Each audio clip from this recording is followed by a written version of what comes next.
we interrupted you before. You were describing how personalities would come to the set of Stud's Place. Right. There's people like Nelson Algren, who wrote The Man with the Golden Arm, and was a great friend of Studz's. And in doing something like that, of course, Studs would take on the personality of Frankie Machine, the leading character in The Man with the Golden Arm. And it was kind of cute and also sad to see Studs trying to be a tough guy, you know. It was anything but a tough guy. We would have the actors, they wouldn't have a script, as I told you, and it was an uncanny situation how precise the play or the story would work itself out. But there was another thing about it, which was that if somebody did the show once, and they got through it, they were fine. There was no problem. The second time they did it, they floated.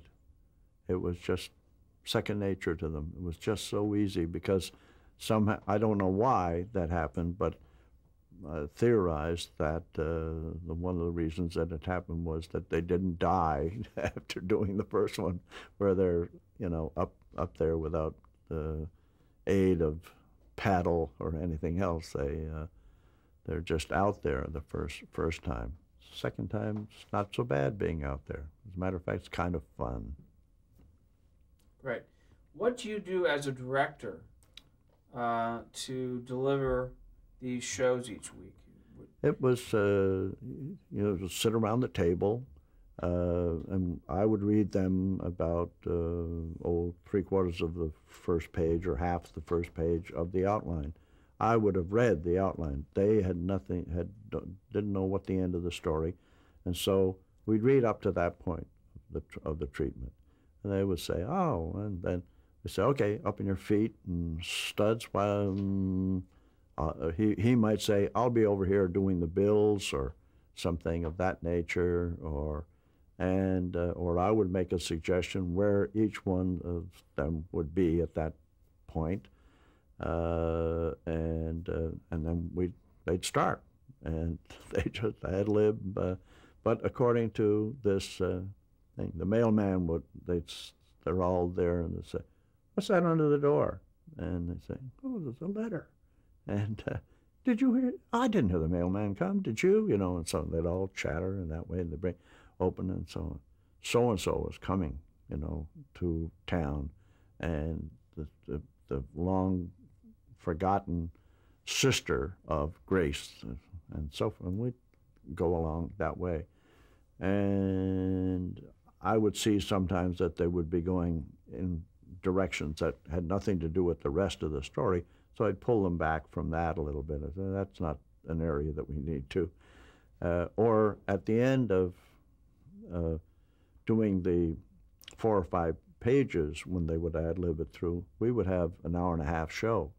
But immediately an hour went right out of it because they recognized that certain areas that they had gotten into were unprofitable. They didn't serve that story. So I remember, kind of vaguely now, but I do remember arguing with Studs, because Studs was, you know, motor mouth of all time, and it was hard to shut him up, you know. So I would say, Studs, stop that, you know, and he'd yell back at me, and I'd yell back at him, and we would have this fight, and almost invariably, Chet Roble, who was the pianist and who was a gentle soul, we would hear him laugh hysterically, and Studs and I would both look over at him and say, what's up with you? You know, he'd say, you guys, and so on. He'd break the ice every time, and we'd get on with it. And but that, in a certain way, gives a wrong impression. That even though it was all about the work, there was no personality involvement there at all. You know, it's just, oh, Studs, you're wrong, and by dramatic rights, you're wrong. But you're not wrong because I and my great wisdom have said so. Anyway, he was a great man, Studs. I remember staying at a hotel in New York several years after the show, and I was in this hotel for weeks on end, and doing some kind of movie there, and there was a fast food place down, a counter in a coffee shop attached to the hotel, and there was a African American guy at the grill, and I used to like to sit there every morning at the grill and so on. And race tensions were in the air at this particular time. And I tried to get through that and try to just, hey, let's you and I talk and have a good time. Well, and I would sometimes, after being there, this guy didn't want to know me. He didn't, and I tried everything I could to win his confidence, and hey, I'm not a bad person just because I'm white. And so after 2 weeks, I'd come down in the morning and I would say, the usual. He would look at me like, what do you mean the usual? It's the first time I ever saw you, Anyway, so while staying at the hotel, one day I come out of the elevator, and they're waiting to take the elevator up is Studs. So we give him a big, big hug. I hadn't seen him in, 4 years or so. And I said, come on, can we get time for coffee? So we go in, and there's the guy at the grill, and the griddle, and we have coffee. And in 3 minutes, that guy is leaning on the counter. He and Studs are the greatest friends that have existed for years. That was Studs' magnetism. That was Studs personified. He just had the common touch. People knew that he was a genuine, wonderful, thinking human being. So it was a great privilege to work with that man for all those weeks and all those fights. Terrific. Let's move on to some of the other shows that you directed. Panhandle Pete and Jennifer. Oh dear. Tell me about that. I have no recollection of it. It was, was a charming little thing. Johnny Coombs, I remember that vaguely. The star of the show? Yeah, and he was a wonderful character actor in Chicago, worked all the time, was a funny man and sweet man, and so, but other than that, it was not a major achievement, I think. It was just a little pastime. And Jennifer, that it refers to in the title, is Jennifer Holt. Oh, yes. Vague memory, too. And we talked off camera that it had a cartoon story format. Mm-hmm. Explain that. Well, I could only imagine that it was just bigger than life, and but I don't think we used actual cartoons at all. But my memory may not be serving me well. Well, let's then go, if we could, to New York. You moved to New York. I was there at NBC in Chicago for 10 months, and then a lot of that time was spent on Studs Place. And at one point, I got a call from Billy Rose, and I thought it was one of the other young directors there, pulling my leg and pretending that he was Billy Rose. And so I smart-alecked him, until I realized, oh my God, this is the real Billy Rose. And Billy Rose wanted to know, did I direct this particular show? And he'd tell me the story. And I said, yes. I said, I directed every one of them. And he would say, well, he was referring to Studs Place? To Studs Place. And who was Billy Rose? Billy Rose that's hard for me to believe that you wouldn't know. Do you actually not I'd know? like to hear from you. Oh, that's okay. Billy Rose was an impresario in New York. He was a producer. He produced extravaganzas. He was married to Celeste Holm. No, not Celeste Holm. A woman who was an Olympiad swimmer, and he was at one time secretary to Bernard Baruch. He was the single largest shareholder in AT&T. He became Baruch's secretary as a result of being the fastest typist in the world. Dumbo was one of his creations of an elephant on stage and so forth. But a very, very successful showbiz impresario. The Ziegfeld Theater is the one that he owned, and he had an office up on the practically at the roof, and a place in that office, a glass window where he could look right down on the stage from what looked like 5 stories up. Billy Rose was a big fan of Stud's Place. And so he got a show, half-hour,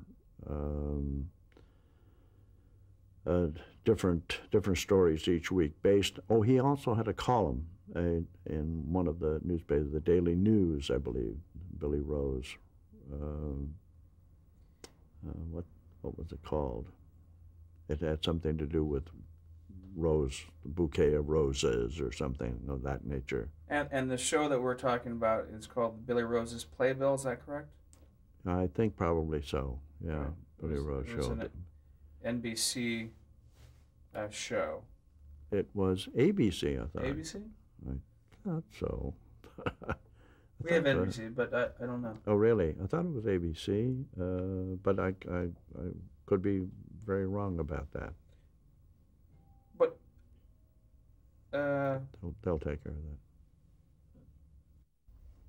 We remember the column that Billy Rose had. Oh, yeah. What was that called? Pitching Horseshoes is what I think was the title.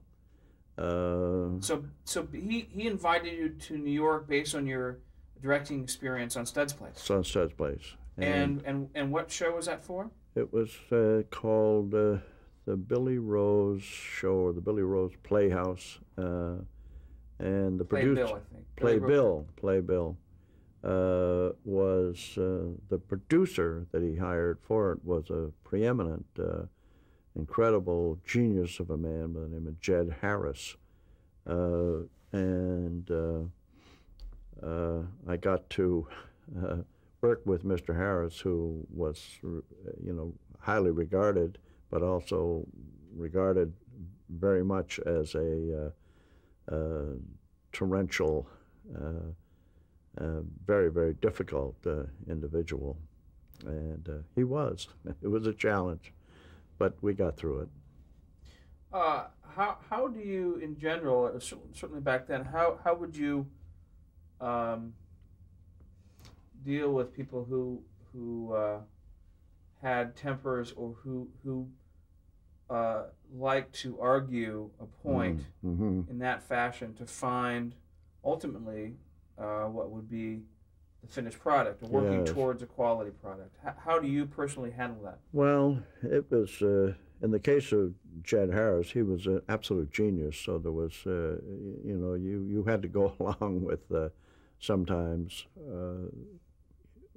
things that maybe you would never have thought of, but you respected what he did, and he had a routine. We got to have a routine together. He didn't particularly like to be around staging the actors, so the routine was that We had, I think, 5 days of rehearsal and then we went on the air that particular night. So I would work with the actors on this particular script and staging it for 3 days. And then on the 4th day, Jed would come to the rehearsal hall, and we would run it for him. And then I would tell the actors, I said, now, you will not be able to hear him because he will talk so quietly to you that you really can't, you're going to have to be yelling, what, all the time. But I'll tell you what he's going to be saying. He is going to be saying, you step out of the role now, and you sit over there and watch me, Jed, while I perform it. You say the lines, and you look at me and you look at your other actors, but you primarily look at me. And so that was the way Jed acted, and was the way Jed directed, by acting it out for the person. Now, you know, it's something, it's a technique that nobody else, no other person would even dare to do. You know, you don't give actors line readings, for example. Well, he didn't give line readings, but he gave emotion. And so he would say, okay, start, you know, and then he would be looking at the other people.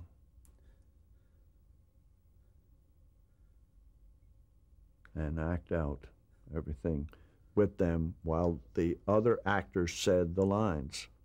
And so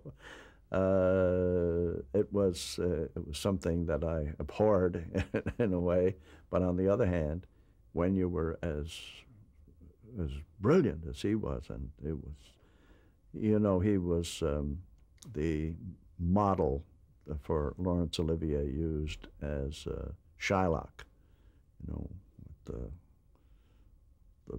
proboscis and the fiery eyes, and a lot of people felt that Jed was, you know, the only really evil person that they had ever encountered. I don't think he was quite that bad a man.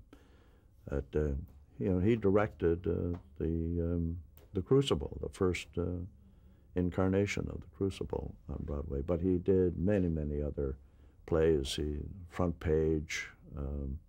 And he had at one point, I think was 1937 perhaps, that he had 3 or 4 hits on Broadway at the same time.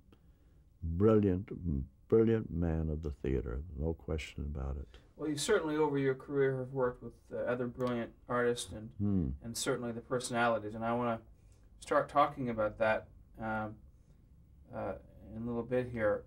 As far as Billy Rose's playbill, do you remember how many episodes you shot of that? I think there was only 13. 13. You directed all of them? Yes. Okay. Now that you're in New York, I'd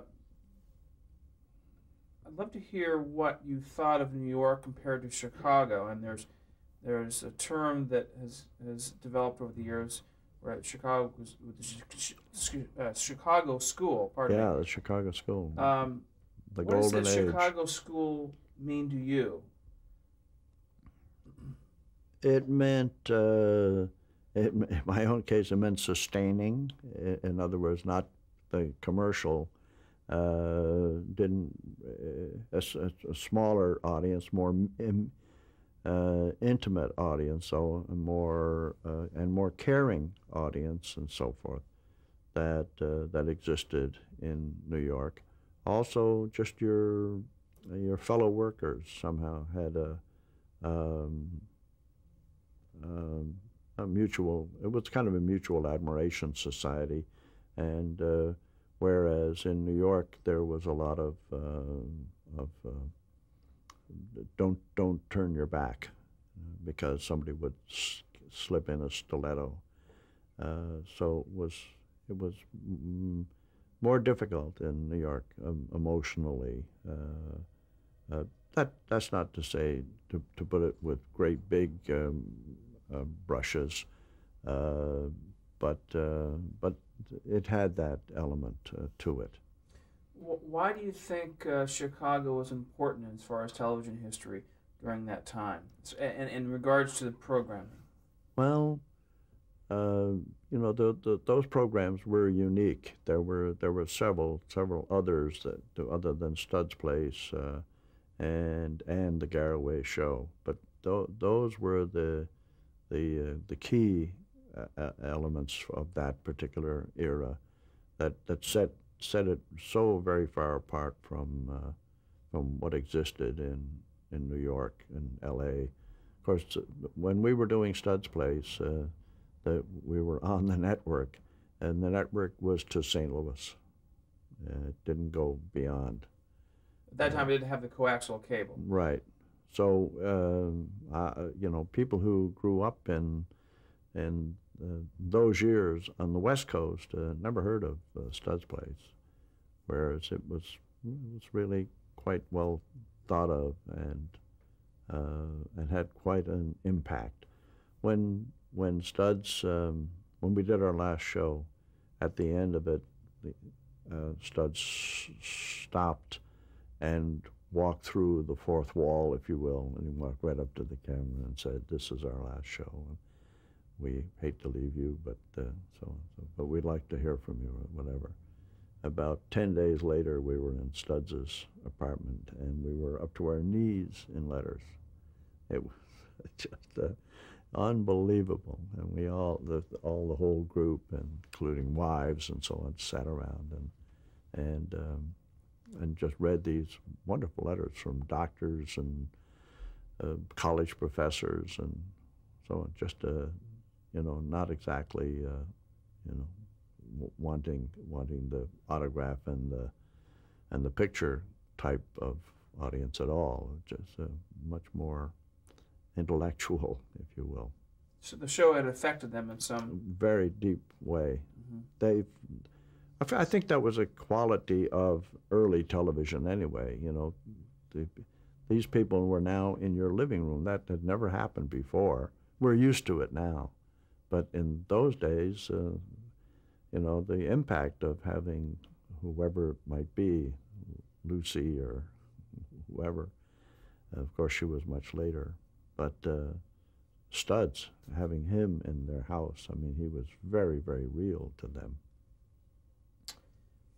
Let's talk, if we could, about the craft of directing, and I want to find out the development of your style and the process that you go through when you take on any project, and also if there were significant moments or shows or projects that were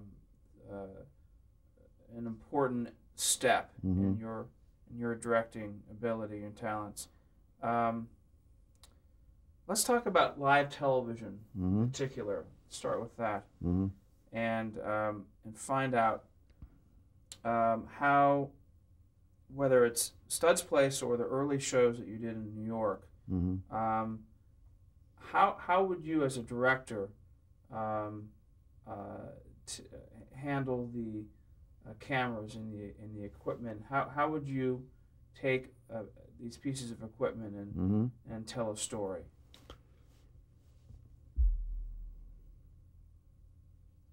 You know, it was a growth thing all the time. You were learning all the time. It was you studied the work of other directors who were doing those things.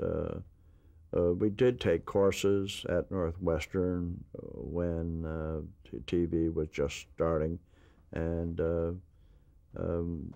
so it was just a growing process. Each show was you know, a semester course in effect in directing. Sometimes with difficult actors, sometimes without, sometimes with a disaster you know, lurking around the corner, and sometimes stopped lurking and came out with an actor who had a big part and then could only remember one line. and the cameras would, because you had to make certain cuts while it's on the air, and the cameras would have to fly through the studio to get up to the next place where they were due. So, you know, it was flying by the seat of your pants a lot of the time. But I nonetheless respect, you know, what we all did back there. There were certain shows that you wouldn't believe. We would have floods in a studio. We would have you know, tremendous incessant rainfall. We would have troops, you know, sort of marching down the avenue. We'd have a train pulling out of a station and things like that. You couldn't believe that could be done live in a fairly small studio. Big by those days standards, but when you look back, it was pretty small. But what would you say are the key characteristics that a director for live television has to have?